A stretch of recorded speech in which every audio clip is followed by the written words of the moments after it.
Okay, today's lesson is how to put center lines in your V-block drawing. We positioned this last time. We haven't finished positioning it, but we've got it pretty much where we want it. So today's lesson's a little bit tricky. The first thing you do before you finish dimensioning or add dimensions is you put the center lines in, because you might actually need them to dimension as well. So here we go.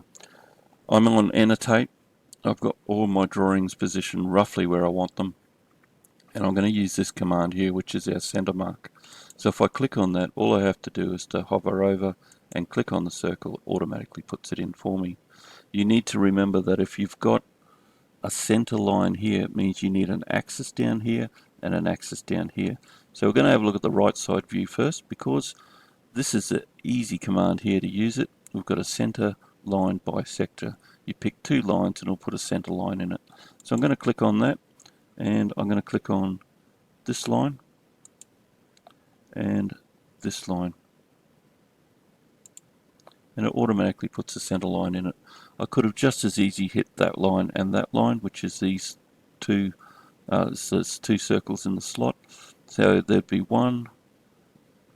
a center line there and a center line there, or axis lines. So there's actually three axis lines directly behind each other. So if you gave me that in a exam, that would be marked correct. Alright, so that's pretty easy using between two lines, but let's have a look at this one. If we go between these two lines here, you can see that that's going to give me a line in the middle of them. And in actual fact, that's not the case. There's the middle there. So we can't actually use that command there. We need to use this one here.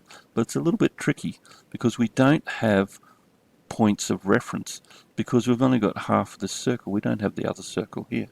This one's a little bit different. We can mark this one in, because if you hover over it, you can see that red mark, it's actually this curve.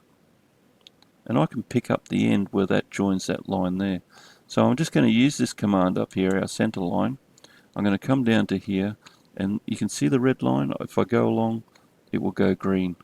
And I can click on that, and then come down to the other green end of that line. Oops. Just pick it up. There it is.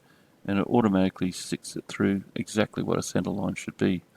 Now, it still wants to do stuff. If I hit right click create, it finishes it off for me. So it's not like a line where you can just click and leave it. So let's have a look. I'd get a mark for that center line there, I'd get a mark for that axis, and I'd get a mark for that. I'd get two marks, extra marks for the center lines there, even though it's the one line.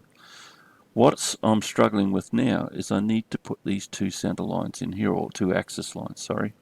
So let's try and get a few extra marks here. I'm going to use the center mark, and I'm going to click on that one.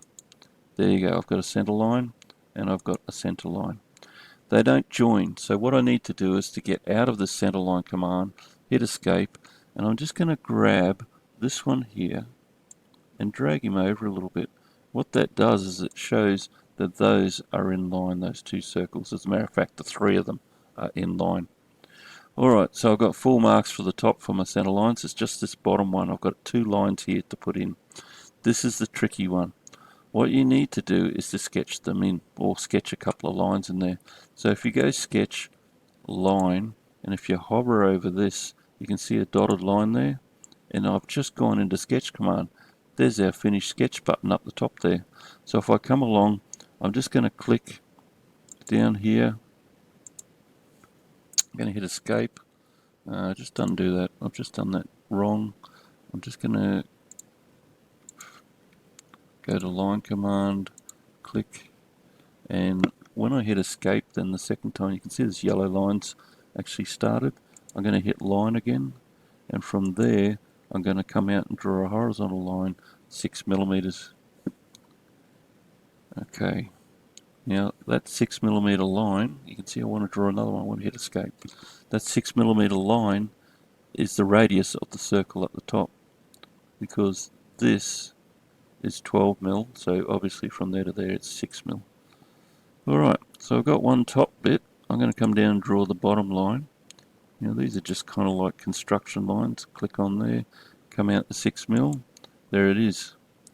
Now obviously the other line needs to come out from that curve there, which is this one here.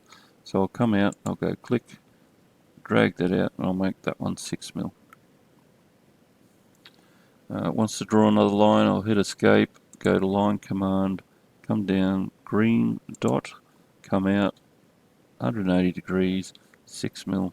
Seems like a lot of effort, but at the end of the day it'll make your life easier, and I'll hit escape. So you can see that I've got that yellow line there. It's interesting to see that when I hit the line, clicked on it, then hit escape, then clicked on the line again, it comes up as yellow. So you'll need to play around until you get that right. I need to finish sketch. Watch everything disappears. Don't worry about that yet. That's not a problem. Go back to annotate and you can grab this center line. What we've effectively done is given ourselves a reference point. You can see the red line. I'll just zoom in a little bit. See the red line is highlighted now, and I can come along and pick up the end of it and click on it. Just before I do that, just check I've got the center line up here. I'm not using these other ones. What I'm doing is I'm using this center line. I'm going to pick up that red line. There it is there. Go to the green end. Come down to the bottom. There's the red line. Pick up the end. Click. Now if you remember, you have to right click and create. And we've got ourselves a center line, and that's a really good mark to pick up. Let's do the other one. I'm still in that center line mark or axis mark. Click on that, come down to the bottom, click on that, right click, create. Alright, so to have a look at that, we've got all our center lines in now. We've got the three there which are directly behind each other. We've got our three center lines up the top. We've got our three axes there. Sorry, those are axes there. Alright, so we're right to go. The next tutorial will be on how to actually put the dimensions on. Okay, I'll see you there.